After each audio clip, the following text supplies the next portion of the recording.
Hello, and welcome to Midsummer's Music 30th Season Reimagined. My name is Allyson Fleck, and I'm Executive Director of Midsummer's Music.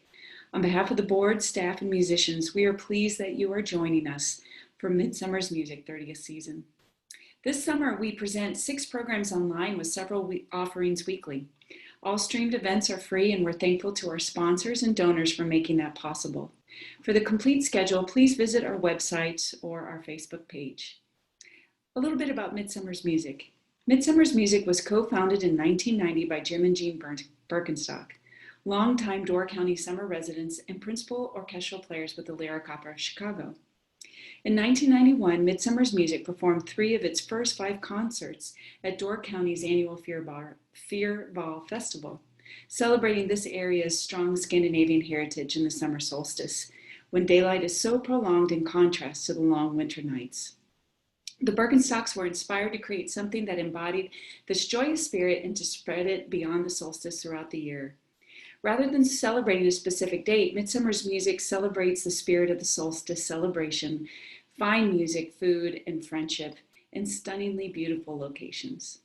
Midsummer's musicians are world-class artists. We are fortunate to have members of the Perry String Quartet, Lyric Opera Orchestra, Chicago Symphony, Milwaukee Symphony, and many more major teaching and performing ensembles throughout the United States. Midsummer's Music continues its partnerships with local arts organizations, including the Woodwalk Gallery in WriteOn Door County, where we feature collaborations with visual artists and noted area poets. They create original pieces based on the inspiration from the music being performed. Midsummer's Music Quartet in Residence partnered with the Fine Arts Institute at East High and St. Norbert College in De Pere. This is the Griffin String Quartet, and they provide concerts, education, and outreach programs throughout the calendar year. I am pleased to pass on greetings and welcome to you from Jim Birkenstock, Artistic Director. Jim states, this was to be the year of Beethoven in his 250th birthday celebration.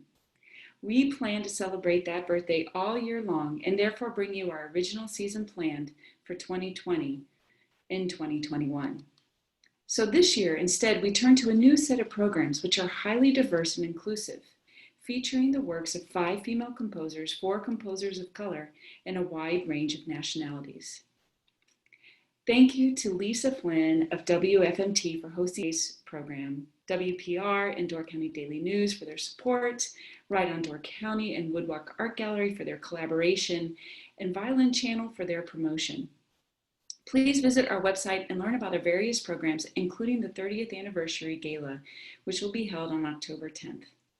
So today, you will hear Lisa Flynn start off our concert, then works by Walker and Coleridge-Taylor, then a poem presented by Peter Sherrill, a piano quintet by the composer named Price, and finally, Jeannie Yu to give you a special up-close musicians interview. If you have questions, please comment on our Facebook page or email us at midsummersmusic@gmail.com. We hope you enjoy today's program entitled Soaring Spirits.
And welcome to this virtual concert by Midsummer's Music. I'm Lisa Flynn from Classical WFMT in Chicago.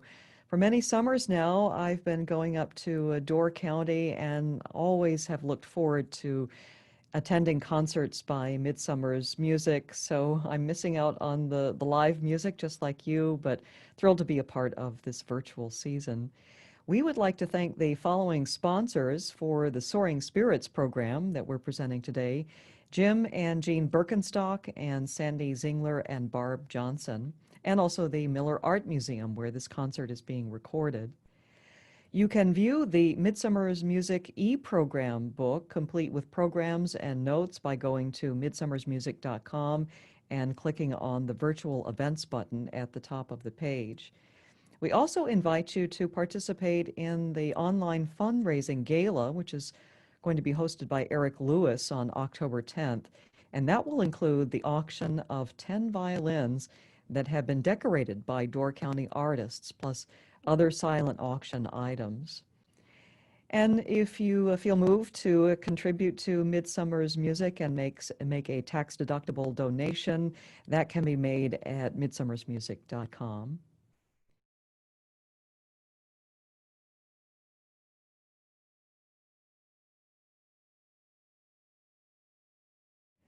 Midsummer's Music has always been known for the diversity of its programming, sharing with audiences many seldom heard treasures right next to the great masterworks of chamber music, and this virtual season is no different.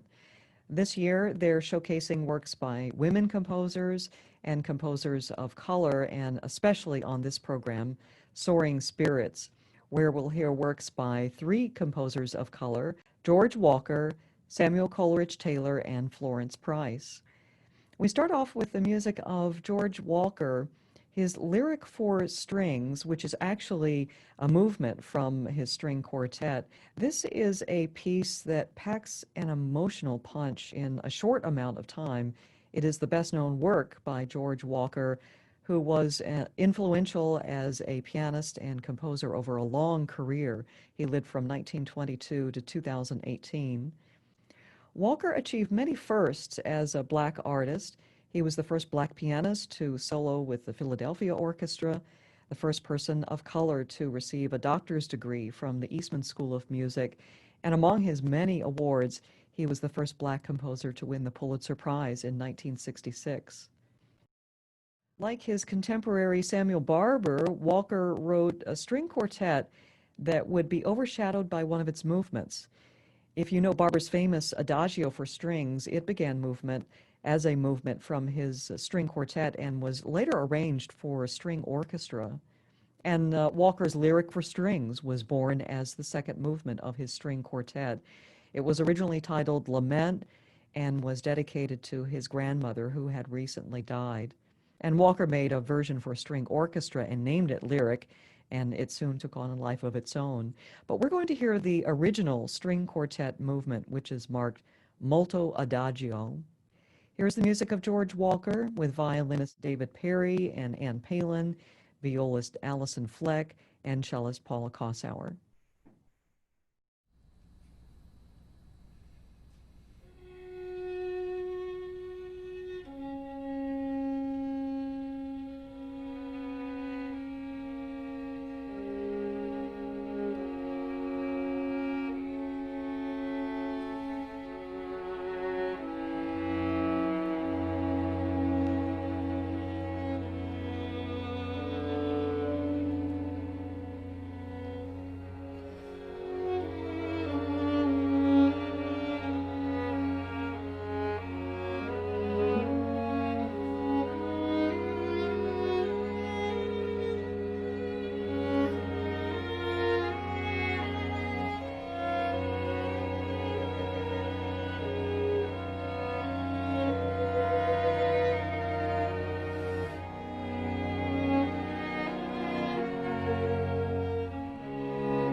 The next work on the Soaring Spirits program is from Samuel Coleridge-Taylor, who was an English composer of mixed European and African descent.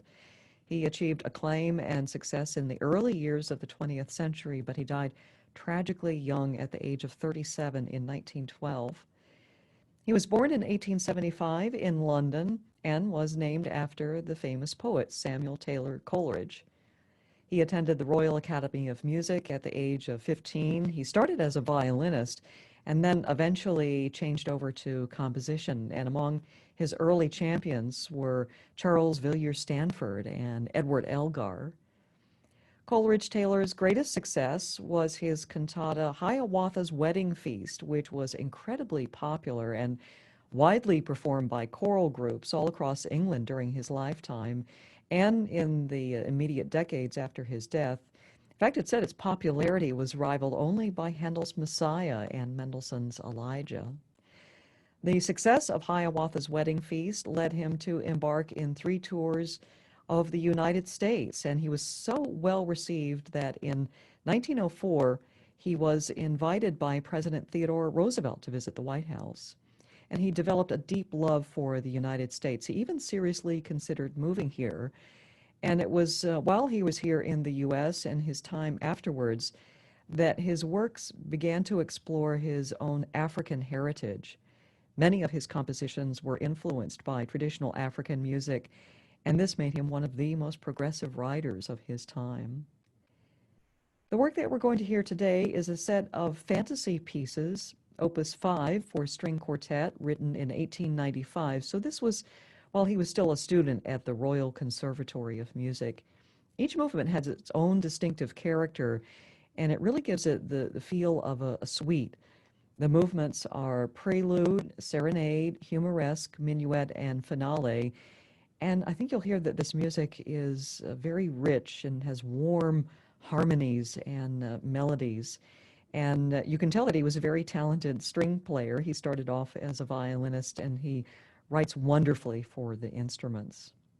Here now are the fantasy pieces, Opus 5 by Samuel Coleridge-Taylor, with violinist David Perry and Ann Palen, violist Allyson Fleck, and cellist Paula Kosower.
Hello, I'm Jared Santic, Artistic Director at WriteOn Door County.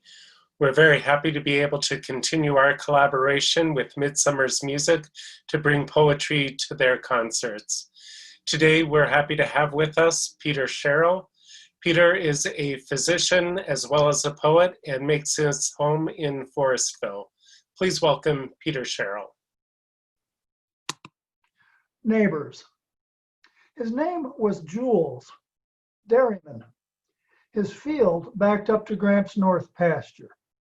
By the time I came onto the farm, the old men hadn't spoken to each other for so long, nobody could remember why. Belgians, my mom would shrug. To her, that explained most everything. One corner of Jules' field had a small plot. 8 tilted headstones and a tangle of brambles begged for explanation, but I dasn't cross that stone fence.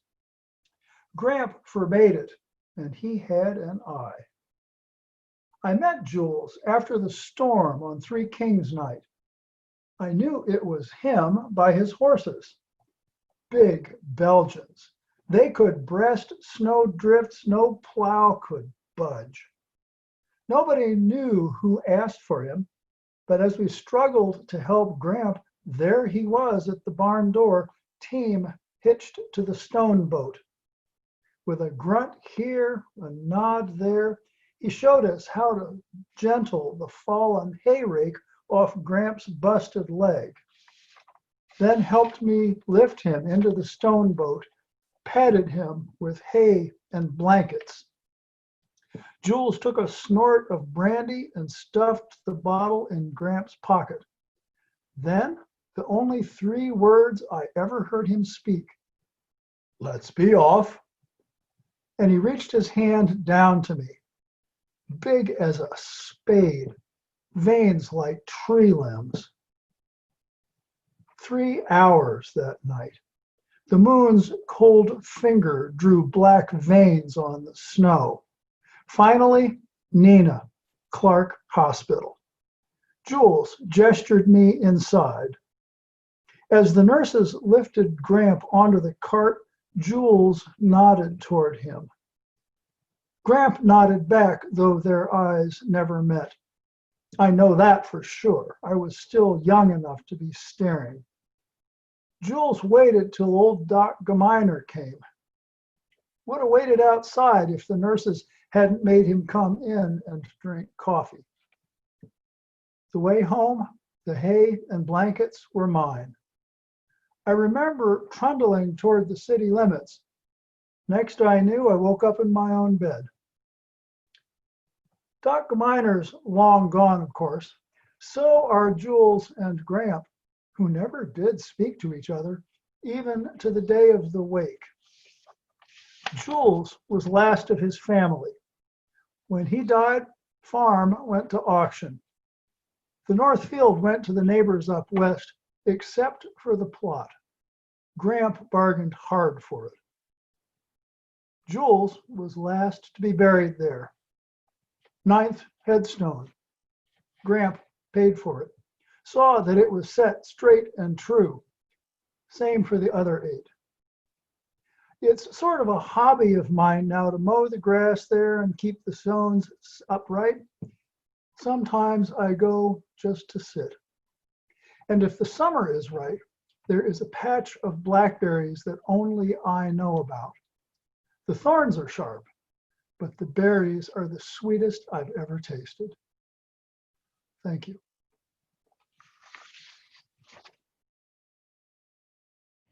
Thanks so much for joining us for this program called Soaring Spirits, presented by Midsummer's Music. I'm Lisa Flynn from Classical WFMT in Chicago.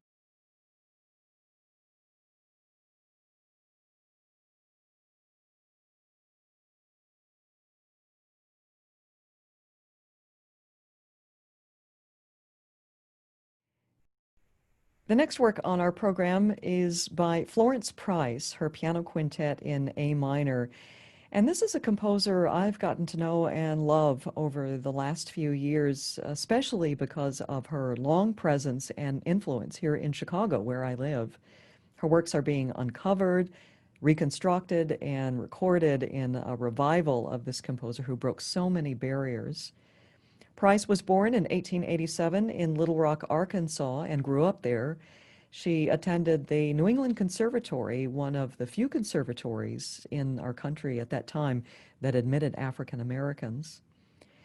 After going back to Little Rock, her home, as racial tensions increased, she decided to move with her family to Chicago in 1927. And up to that point, her works had consisted mostly of songs and short piano pieces and some music for children. But it was in Chicago that her career really took off, and she began writing large orchestral works, concertos, and chamber works. Price became the first black female composer to have a symphony performed by a major American orchestra, and that was with the Chicago Symphony Orchestra and its music director, Frederick Stock. They played the world premiere of her Symphony No. 1 in 1933, and she went on to write 3 more symphonies. Price was incredibly prolific in many different forms and enjoyed great success during her lifetime. But after her death, much of her music was thought to have been lost. In 2009, a wonderful discovery was made. A couple was preparing to renovate an abandoned house near the town of St. Ann, Illinois, which is just south of Chicago. And they discovered piles of manuscripts with Price's name on them. and this apparently had been Price's summer home.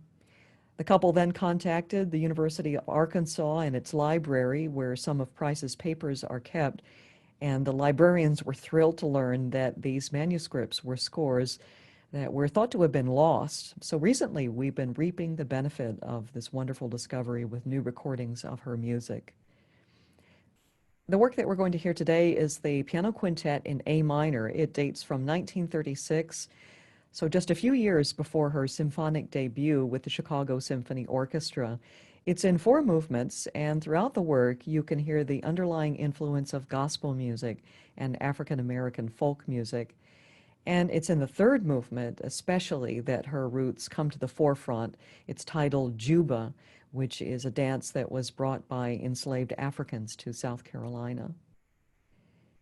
Here is Florence Price's Piano Quintet with violinist David Perry and Ann Palen, violist Allyson Fleck, cellist Paula Kosower, and pianist Jeannie Yu.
Hello, my name's Allyson Fleck. I'm Executive Director of Midsummer's Music, and it is my pleasure to get to speak with Jeannie Yu, our pianist here at Midsummer's Music. So welcome, Jeannie, and thank you for taking this time. I wonder if you could tell us a few things about yourself, in addition to the fact that you're a pianist. How long have you been at Midsummer's? Where do you come from? Just what do you do when you're here for fun? I live in Milwaukee with husband and son, and they are both musicians. My husband is a wonderful cellist, and my son is a beautiful violinist, and we actually play piano trios in our living room. So I am one of the more fortunate ones during these hard times. I still make music, and my life is beautiful. You were speaking about your family and piano trios, and we do have a clip on the website, so we need to make sure we tell people to go see that, because you guys gave us a wonderful gift on that. Yeah. And you're the musician who inspired our 88 Key Society, because there's 88 keys on the piano. So now we have a group that's dedicated during the off-season time of Midsummer's, and we get to meet musicians. And How many do we have so far? out of 88 key members, I know we passed 20 members already. Wow. Maybe it's 25 even. That's So, great. yeah, it's been a lot of fun, and we got to meet you and hear you play in your home. And I thought it was interesting. Somebody had asked you about your piano, and as a pianist, how is that when you're not at home, that you're Right. playing other pianos? Right? We are trained from early on to learn how to adapt to different pianos. The very first piano recital, I had to play on a different piano, and we just learned how to get to know a piano very quickly. So I have played many pianos in Door County, and each one is unique, and I know there's a great story behind every instrument. People have been generous to donate instruments, so it's great to have these acoustic pianos everywhere throughout the county. And this summer especially, I'm happy to play the piano at Miller Art Museum. It's a beautiful old big Mason and Hamlin piano, and I'm just loving it because it has a light action, so if we have to record things over, then it's not too tiring. So yeah. Oh, that's great. That's great. So Jeannie, I thought maybe what we could do is just have a little fun to end this little talk section. I would like to play a rapid fire questionnaire with you. Okay. And what this means is I've always wanted to do this. All right. Well, you're not going to have a lot of time. So just whatever your first reaction, whatever comes into your head, you're going to answer. Okay. Texting or talking? Talking. Favorite day of the week? Friday. Favorite city in U.S. besides the one you live in? California. LA, yeah. LA. All right. Nickname your parents used to call you? Oh, they didn't have any nicknames for me. How about last song you downloaded? Bought. Oh, man. This piece, whatever we're playing. Yeah, what are we playing? Han. They should know. Piano quintet. Yes. All right, very good. Would you rather be able to speak every language in the world or be able to talk to animals? Oh, every language in the world. That would be cool. Favorite holiday? Thanksgiving. How long does it take you to get ready? These days, not long, because I just put a mask on. I was going to say pandemic. I have to say, some days I don't get ready. All right, scale of 1 to 10. How good of a driver are you? Oh, 9. That's what I think. I've seen you drive. Let's say something else. All right, fill in the blank. Do you know who Taylor Swift is? Taylor Swift is? Singer? Oh, all right. At what age do you want to retire? Next year? Invisibility or super strength? Super strength. Is it wrong for a vegetarian to eat animal crackers? Yes. Okay, that's it. That's all I got. You did great. Thank you for being part of our season again. We hope everybody will hear these incredible works that we have coming up. We have Jacob Baranek. You're about to play Midsummer Trio. This is something I'm that so thrilled to play Jacob's piece. This is a really good one. Yes. I really like it. I'm really happy that he has found his niche in chamber music and that he has these world premieres for us each year. Then we're doing the Han Piano Quintet, which we just rehearsed today. Oh, beautiful, romantic. Oh, lush. yeah, Frenchy. Yeah. Yep. And then we have a work we haven't read yet by composer of the last name Horn, a piano quartet. And fun tango, but it's a little... I'm a little like, ooh, rhythms and all these spicy moments, but very funky. Yeah, it's going to be great. So that's our program. And again, thanks for being with us. My pleasure. My pleasure. Stay healthy, everybody. Yeah. I feel very fortunate that I have a family that can make beautiful music together. We've been working on the first movement of Dvorak's F minor trio, and I thought you might enjoy a few minutes of it. Until we can all be under the same roof again, please have an extra glass of wine and enjoy yourselves.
Thanks so much for joining us for this program called Soaring Spirits, presented by Midsummer's Music. I'm Lisa Flynn from Classical WFMT in Chicago. Join us next week for the program New Voices, and that will feature a composition by Midsummer's Music composer in residence, Jacob Baranek, and the piece is Piano Trio Number 1, titled Midsummer. Jacob will also be the host of the program, and there's also music of Erling Patrick Horn, his Black Tango for Piano Quartet, and the Piano Quintet by Reynaldo Hahn.